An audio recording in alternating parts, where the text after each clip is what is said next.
নমস্কার বন্ধুরা, আজকে আমি তোমাদেরকে পাস্তা বানিয়ে দেখাবো। দেখো আমার পাস্তার জন্য কি কি উপকরণ লাগছে। পেঁয়াজ, টমেটো, ম্যাগি মশলা, লঙ্কা কুচি, দুটো ডিম আর পাস্তা। আমি কড়াইতে জল বসিয়ে দিয়েছি, জলটা গরম হয়ে গেছে। এবার আমি এই পাস্তাটাকে সিদ্ধ করে নেব।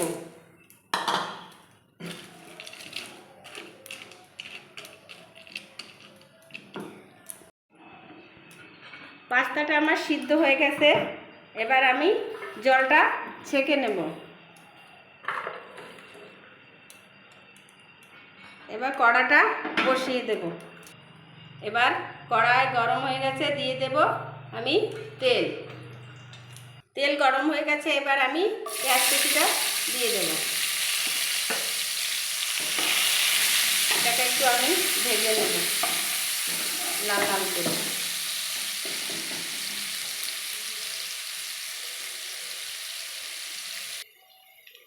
পেঁয়াজটা আমার একটু লাল লাল হয়ে গেছে, এবার আমি দিয়ে দেব ডিম।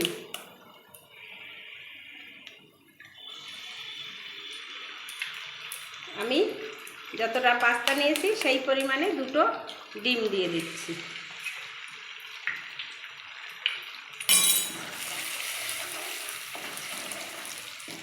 এবার দিয়ে দেব স্বাদ মতো লবণ, আর দিয়ে দেব এই টমেটো কুচি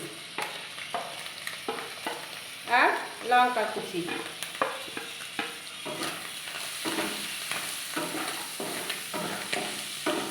আর দিয়ে দেব এই সিদ্ধ করে রাখা পাস্তা।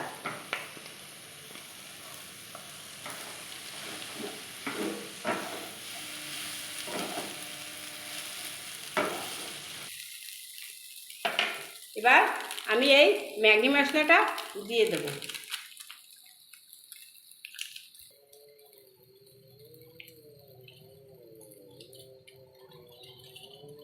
ম্যাগি মশলা দিয়েছি।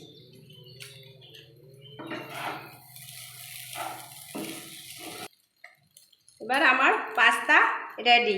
এবার আমি গ্যাস অফ করে দেব, নামিয়ে নেব।